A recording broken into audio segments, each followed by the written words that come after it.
Hola, ¿cómo les va? Bienvenidos a Construir TV Noticias. En una bellísima tarde de martes los esperamos para darle lo más importante sucedido en el país y en el mundo, con la mirada siempre puesta en los trabajadores, en su canal, el canal de los trabajadores. El mejor equipo, como siempre, Sofi Carán, bienvenida y divina. Estás divina, Sofi. Ay, gracias. Hola, Fede, ¿qué tal? Buenas tardes para todos. Vamos a hablar de una noticia que ha generado un cimbronazo político y judicial impresionante.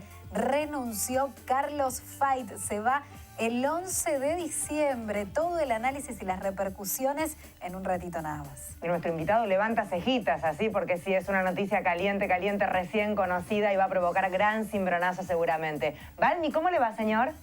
Claro, a mí no me dice que estoy divino ni nada parecido. Está bien, lo voy a dejar ahí. ¿Qué tal? Buenas tardes para todos y para todas del otro lado de la pantalla. Hoy vamos a estar compartiendo una nota tecnológica sobre aplicaciones que nos estarían ayudando a hacer la tarea a los más pequeños. Profunda conmoción y tristeza provocaba hace un par de semanas la noticia conocida por todos, sobre todo en tapa de diarios, con un niño, un joven adolescente muerto, desnutrición, decía allí el titular. Después conocíamos debate de por medio, de acuerdo al medio que leyeras. Algunos decían que era un estado lógico de un estado de salud muy complicado, que arrastraba desde nacimiento. Otros decían que era abandono absoluto por parte del Estado. Preferimos esperar un poco y preguntarle a alguien que va allí a trabajar habitualmente. Es el doctor Juan Carlos Zelay. Juan Carlos pertenece al Grupo Solidario de Lanús. Habitualmente va allí, conoce como nadie la zona, trabaja allí. Él puntualmente es médico, tocoginecólogo, pero va acompañado por especialistas en diferentes áreas para colaborar en todo lo que se pueda. De él seguramente vamos a conocer en primera persona qué panorama tiene esa zona, de qué estamos hablando cuando hablamos también de migrantes, cuando nos horrorizamos viendo migrantes de otras zonas en Europa, sin ir más lejos. Aquí me parece que sucede algo parecido y no tan mirado. Vamos a hablar de este tema.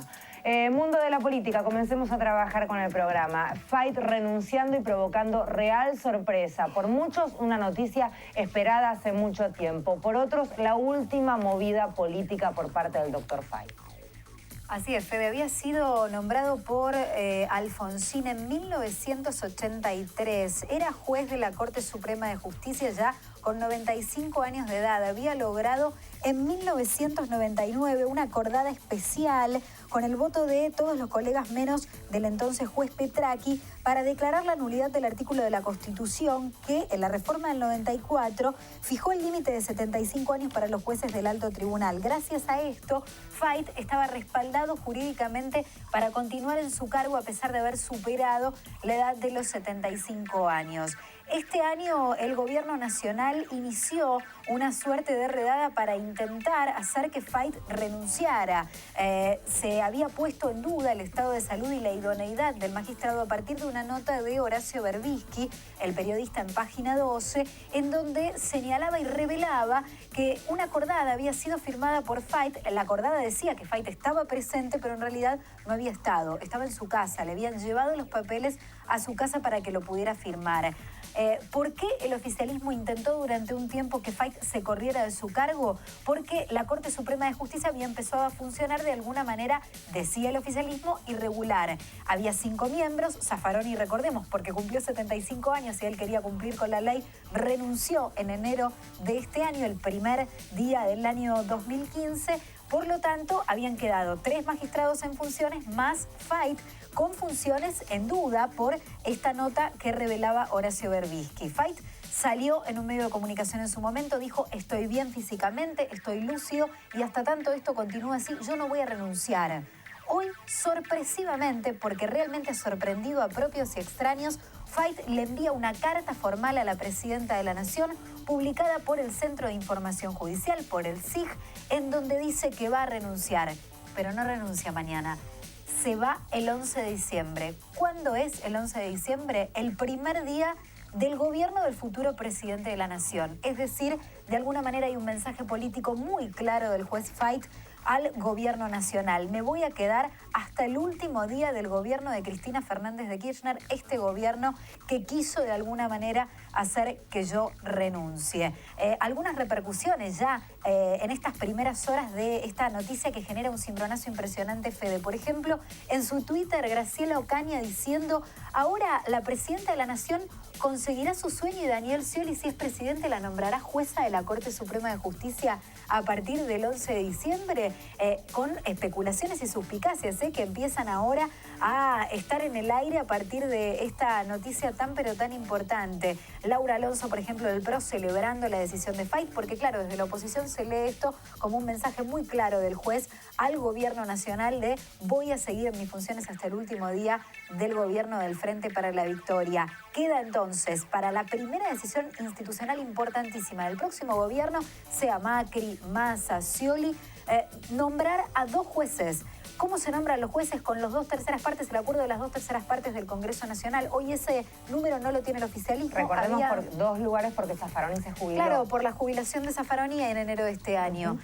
Por lo tanto, hoy el oficialismo no tiene ese número. Había propuesto a Roberto Carles, que fue uno de los redactores del Código Procesal Penal, del nuevo Código Procesal Penal. La oposición ya había dicho y había habido una foto conjunta donde decía: no importa cuál fuera el nombre y la propuesta del oficialismo, nosotros no vamos a acompañar ninguna propuesta del Frente para la Victoria, queremos que esta decisión sea del próximo gobierno. Por el momento, si es que no cambia el gobierno nacional, no cambia la constitución de la Corte Suprema, es decir, si no eleva el número de 5 a 9 o de 5 a 7 miembros, algo que no está en agenda por ahora, Fait renuncia el 11 y a partir de allí el próximo presidente tiene 2 bancas en la Corte Suprema de Justicia, el máximo tribunal penal del país, el máximo tribunal judicial del país, para designar. Muy importante, ¿eh?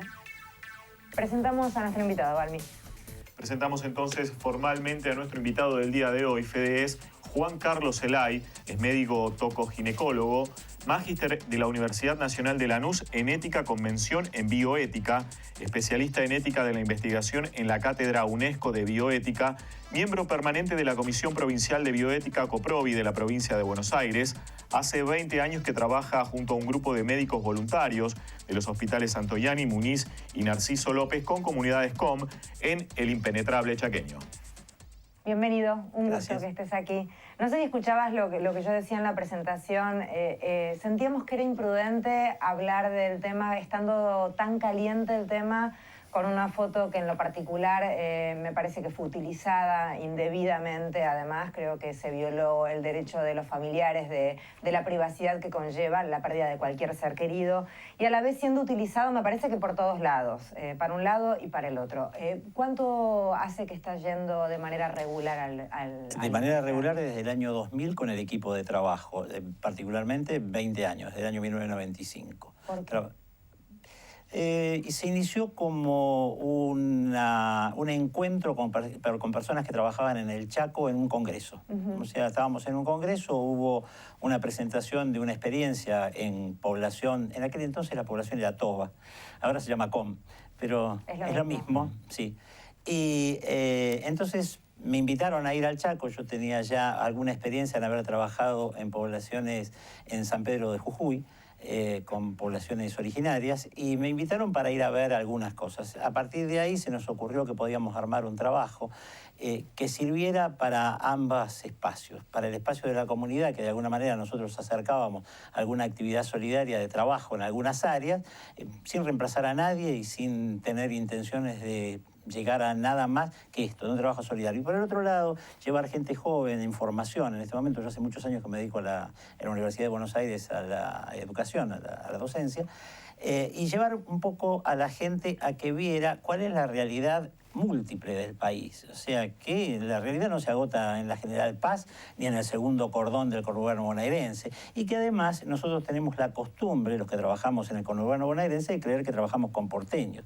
El 60% de la población con la que nosotros trabajamos es migrante en primera o segunda generación. Esto debería dar un enfoque distinto a cómo tratar la problemática de determinadas cosas. Es que yo por eso lo vinculaba con la cuestión migrante, que nos horrorizó tanto ante la foto, la otra foto que nos horrorizaba era de otro niño muerto en las costas de Turquía. Y de alguna manera el relato, sobre todo de la comunidad Qom, que es de lo que vamos a estar hablando, habla de eso, habla de gente corrida, arrancada de sus orígenes y a partir de ahí el sufrimiento original y todo lo que de allí se desprende.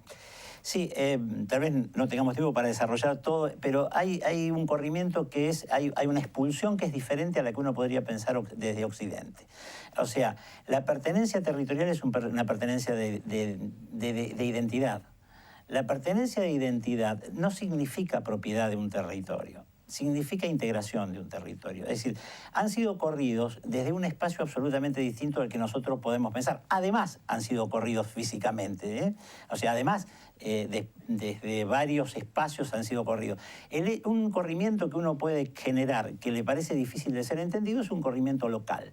Por ejemplo, alambrarle un campo. Una población que es trashumante, que vive de la caza y de la pesca y que tiene estacionalidad en su recorrido, cuando se la sedentariza y se alambra los campos, se lo corrió de su lugar. No hace falta sacarlo. Y además saben comer de esa manera, saben tomar agua de los ríos, en fin, otro concepto de vida absolutamente diferente al que la tecnología y el avance del hombre los han obligado ahora a tener.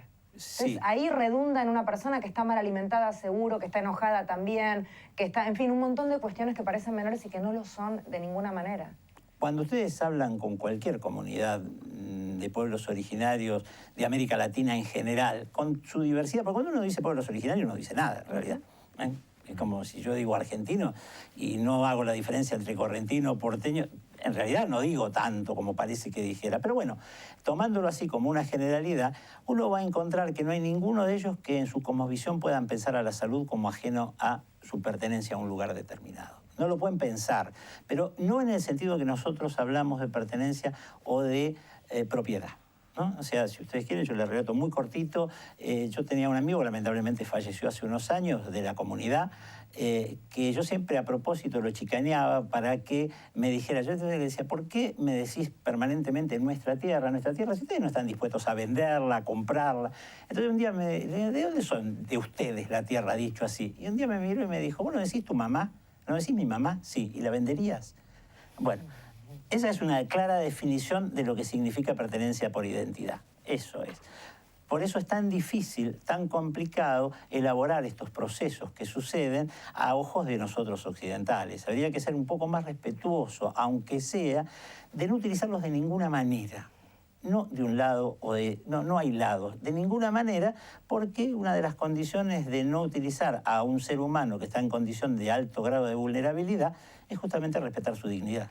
Juan Carlos, decías que trabajabas con un equipo de médicos, me imagino que debe ser de distintas disciplinas. Trabajo en un equipo que son profesionales y no profesionales. Trabajamos médicos, personas que nos acompañan, que hacen otro tipo de actividades, psicólogos, enfermeros, trabajadores sociales. El equipo está conformado por un grupo de gente, la mayoría de ellos residentes, otros no residentes, gente del hospital Muñiz, de acá de la ciudad autónoma, gente del Hospital Santoyani.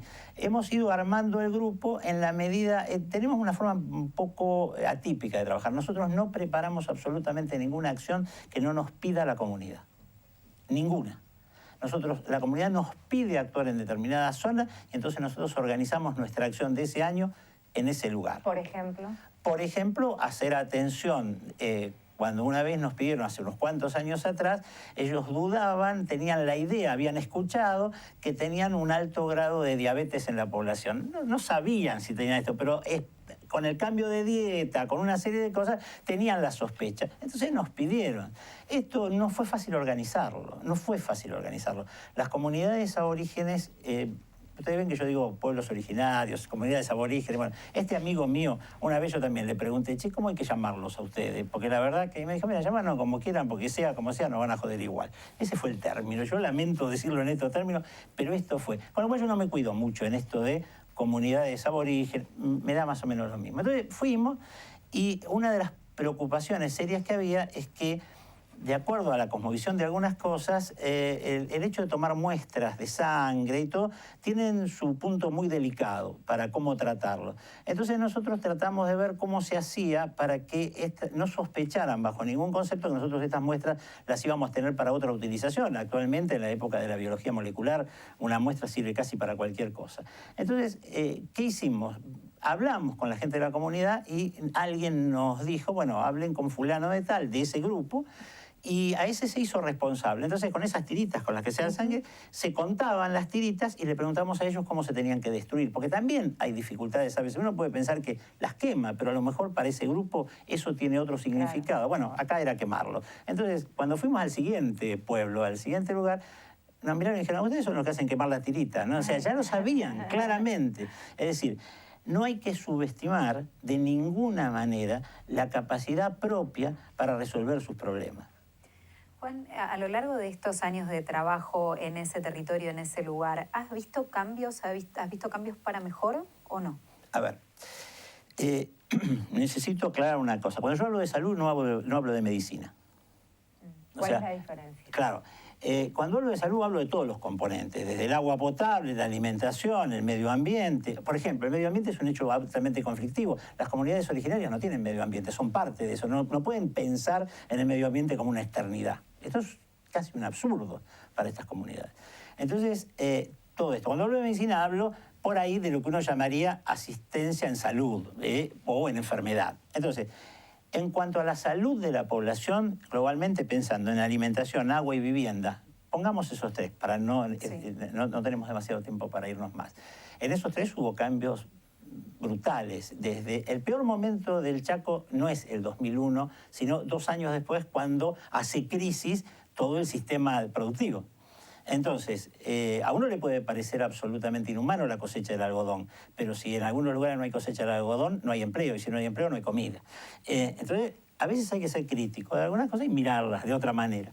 Entonces, cuando nosotros vimos en esa época, había un poderoso porcentaje de malnutrición, porque también hay que ver eso. La desnutrición es una cosa mantenida en el tiempo.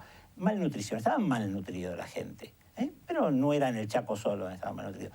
Y nosotros teníamos que buscar mucho en el monte. Yo no hablo de ciudades en el Chaco, porque nosotros trabajamos en el monte, en lo que la gente conoce como impenetrable, que son parajes, no es mucho más que eso. Entonces, en ese paraje, en esos espacios, en ese lugar de trabajo, uno le costaba mucho encontrar una casa. Encontraba ranchos. Y de esto tenemos de todo esto, filmación. Nosotros vamos a hacer una presentación ahora en mi hospital sobre este asunto. Y ahora la verdad que lo que hay que buscar son ranchos. Hay casas. Están las casas en materia de vivienda, si hablamos de vivienda, hubo una mejora desde el 2003. En materia de agua hubo una mejora, y en 2 cosas que allá fueron muy importantes. Una fue la decisión de la Corte Suprema de Justicia con el tema de lesa humanidad respecto a justamente la desnutrición y la muerte por inanición, que obligó al Estado Nacional a la provisión de alimentos, que funcionó. Y la otra, la que sí tuvo un impacto en esas comunidades cuando las condiciones están bien dadas, es la asignación universal. Porque a ustedes les parezca mentira, tienen criterio comunitario, entonces las unen y compran por mayor. Claro. Tan simple, tan obvio como esas cosas. O sea, es un pozo común. Hacen un pozo común en la familia ampliada, claro, tal cual.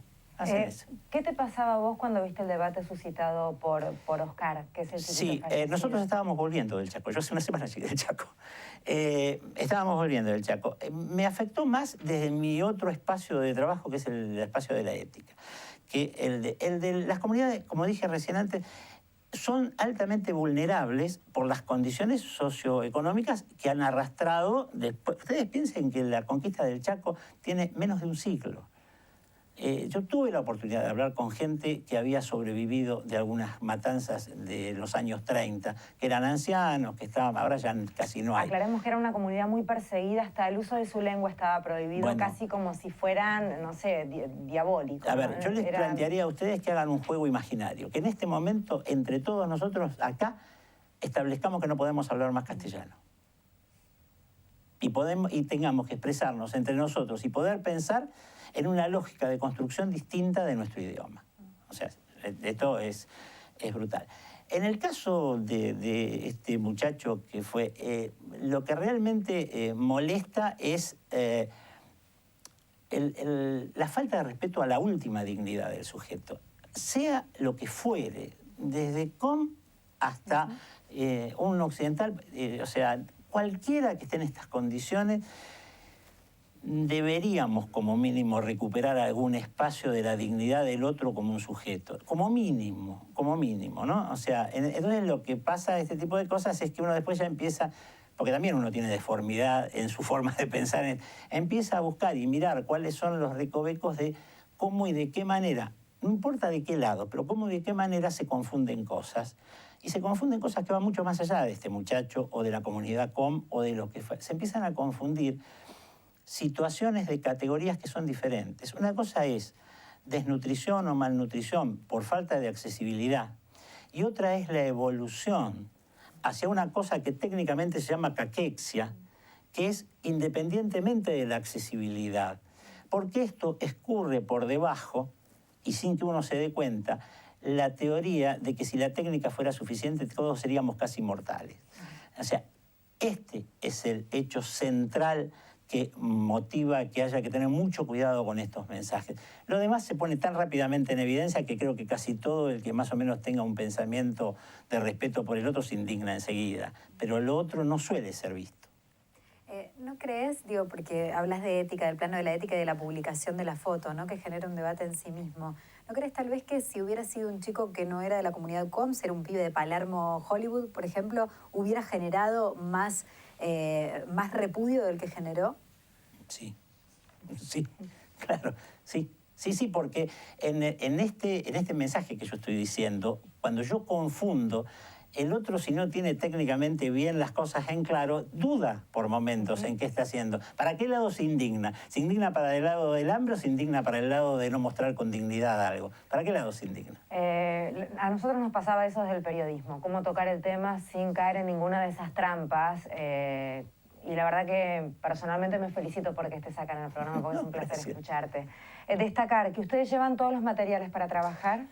Sí, nosotros somos un grupo que trabajamos nosotros. Ahora, últimamente, hemos conseguido conectarnos con algunos para facilitar el trabajo y para hacer... Hemos conseguido, por ejemplo, que haya algunos representantes de la comunidad, de la zona de Juan José Castelli, de la zona del Impenetrable, eso pertenece al departamento Güemes de Chaco.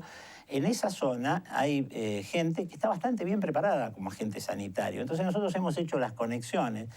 Pero el asunto es que hay que aprender, no me gusta demasiado, hay que tratar de lograr reconocer en el otro sus propias capacidades. Y entonces con esto es muy fácil trabajar. Entonces, este año, por ejemplo, conseguimos que en la zona existiera el programa nacional que existe, que es Remediar, y entonces facilitar con esto. Y lo que estamos tratando de ver es cómo en cada uno de estos lugares esto puede persistir a lo largo de todo el año. ¿Tienen algún sitio o página donde divulgar necesidades o, en fin, invitar o convocar? No, estamos todos en el Hospital Narciso López de Lanús, ahí nos concentramos. Yo cuando hagamos alguna presentación me comprometo a avisarles. Avísenos, así los ayudamos, está buenísimo. Pero avisarles para que vean qué es lo que hacemos. Voy a intentar decirle el nombre del grupo. ¿Vos lo decís como corresponde? No lo digo como... Nunca hablo, por ejemplo, una cosa que quisiera como última cosa, y sé que el tiempo es, nosotros no trabajamos en comunidades de ningún tipo sin intérpretes de las comunidades. Perfecto. En ningún lugar, en ninguno. Por respeto al otro, básicamente. Sí, y porque además, a mí me costó 6 años entender que yo necesitaba intérpretes porque yo no hablaba toba y no porque ellos no hablaban castellano. Claro, fundamental. 6 años me costó. Decilo vos. No. Sí, dale. Eso quiere decir sanadores. Los sanadores es Natanaxanacpi. Sí. Lo dije muy bien. Es que es el plural. Sí. Placer enorme. Gracias a ustedes. Muchísimas gracias y felicitaciones a todo el equipo que elabora tanto y tan bien. Gracias. Balmi, niños con tareas escolares, pánico de madres, pero hay algunas líneas que pueden llegar a ayudarnos. Claro que sí, Fede, porque la tecnología, en muchos casos, en otros no, viene para simplificarnos un poco la vida en nuestro hacer cotidiano. Y en lo que tiene que ver con nuestros más pequeños, hay una serie de tips que pueden ayudarnos a facilitarnos, ayudar a hacer su tarea. Por ejemplo, desde el portal edu.ar se puede descargar un didáctico videojuego llamado Viaje al Cuerpo Humano, que fue desarrollado por alumnos de la Escuela de Educación Técnica Maestro Oscar Reyes de Salta. Y en este juego, por ejemplo, el protagonista debe atravesar el aparato digestivo sorteando diferentes obstáculos. Esto, por ejemplo, lo que tiene que ver con el plano de la biología. Aprender inglés, para nosotros, tenemos que decir que es fundamental en estas exigencias del mundo actual. La aplicación English for You, Yes, for me. sí, for you, Where in Victor? es gratuita y se puede descargar para cualquier smartphone. Incluye audios y videos interactivos para practicar el idioma en diferentes niveles de dificultad. También en edu.ar está disponible un simulador interactivo para reproducir en forma virtual diferentes procesos químicos y modelos atómicos. Es ideal para estudiantes secundarios con una materia que a muchos, tenemos que recordar, nos costó varios dolores de cabeza, sí, en lo que tiene que ver con química, física. Se lo voy a y ese poner a tipo de Dante a cosas. eso porque sigue eterno el problema. Se lo voy a dejar viviendo en una docente o le Yo creo que hay que instalárselos ya directamente en sus cabezas. Sí, sí, directamente adentro ya. Para repite y se lleva las mismas materias. No doy más. Voy a llorar. No llores. Nunca me hiciste el año pasado esto. A ver, por esta aplicación le sirve. Mire, para entrenar capacidades cognitivas de resolución de problemas, razonamiento, memoria y planificación. No tiene nada de eso en la cabeza. Nada. En este momento, nada. La investigadora de neurociencias, Andrea Goldin, creó una serie de juegos a los que se puede acceder desde la web y al sitio se puede acceder desde www.matemarote. Matemarote. Pasame el teléfono a Andrea Goldin mejor, que voy a Sí, llamar y con la ella podemos llamar. directamente a ver si viene a vivir a casa. Bueno, en esta Yo le página cocino solo hay una que... buena ropa. Sí, te registrás y ya jugás directamente. A ver si este le sirve. A ver. El diccionario de locos. Ese puede andar para nosotros. Bien. Es un juego de trivia para relacionar cada palabra con su significado de forma divertida y está disponible para smartphone y PC. Así que la tecnología ahí te puede solucionar y ayudar a solucionar problemas diarios, entre ellos la tarea escolar de los más pequeños de la casa. Y acá la tecnología no tuvo absolutamente nada que ver. Hubo gente contando, votitos y votitos. Finalmente se supo, Mansur era finalmente el ganador. Ayer manifestación enorme, ayer, ¿no? Estoy diciendo bien, Sofi, anoche. sí. Anoche manifestación enorme de por medio. Mansur decía esto y Sofi te cuenta los últimos detalles. Hoy aquí se han congregado más de 70.000 tucumanos, compañeros. Estamos hablando de la movilización más grande del pueblo tucumano desde la vuelta de la democracia. Nos quisieron hacer daño y el pueblo tucumano no lo va a permitir que dañen a Tucumán, compañeros. Como gobernador electo de esta provincia, vengo a decirles que yo toda mi vida me dediqué a cuidar. Y hoy estoy dispuesto a cuidar al 1.800.000 tucumanos, compañeros. Las elecciones pasaron. El escrutinio definitivo terminó. Ahora todos juntos, yo los convoco a todos los tucumanos, sin banderías políticas. Los convoco a todos los tucumanos, sin excepción, a trabajar codo a codo para sacar de una vez por todas a Tucumán adelante, compañeros. escrutinio definitivo que dio entonces ganadora Mansur por más del 51% de los votos contra más del 39% de José Cano, el candidato apoyado por todos los candidatos de la oposición. ¿Sabés quién salió tercero, Fede? ¿Quién? ¿A quién votaron 30.000 personas en Tucumán? Bien, me da miedo, me da miedo. Ricardo Bussi, el hijo del dictador, el genocida Bussi, que también había sido gobernador de la provincia de Tucumán. ¿Qué va a pasar ahora? Todavía no se puede proclamar nuevo gobernador, a pesar de que terminó el escrutinio definitivo, porque la justicia en lo contencioso administrativo tucumana tiene que expedirse sobre la denuncia de fraude que hizo la oposición. Una vez que se expida sobre la cuestión de fondo, ahí sí la Junta Electoral va a poder proclamar al nuevo mandatario provincial. Lo cierto es que se espera un fallo para dentro de los próximos días, debe ser lo más rápido posible, obviamente. Hoy Scioli le pidió a Macri, los contrincantes a nivel nacional, que reconozca el resultado de las urnas tucumanas. Vamos a premiar al trabajador del día, en este caso grupo de trabajadores en el área de las ciencias y trabajando para conservar una especie que está en peligro, en riesgo. Puntualmente es el ciervo de los pantanos. Son científicos e investigadores del proyecto Pantano, así se llama este proyecto, que es iniciativa del INTA y del CONICET. Se trata del primer esfuerzo integral y multidisciplinario para conservar una población completa, generando información que permita planificar el desarrollo sostenible del Bajo Delta. Es el ciervo de los pantanos, esto es una rareza, ahí lo ven nadando. Es uno de los 3 anfibios del mundo y el mayor ciervo autóctono de América del Sur. Es absolutamente atípico de su especie, hay muy pocos en el mundo. Inicialmente, cuando arrancaba el proyecto en el 2000, solo quedaban 500 ejemplares de este animal, y considerando que es además de uno de los más bellos del planeta, es uno de los más raros. Además, gracias a que en los últimos años se creó un área natural protegida y se dictaron medidas de control de la caza, se avanzó en campañas de educación, el número de ciervos por suerte va en aumento.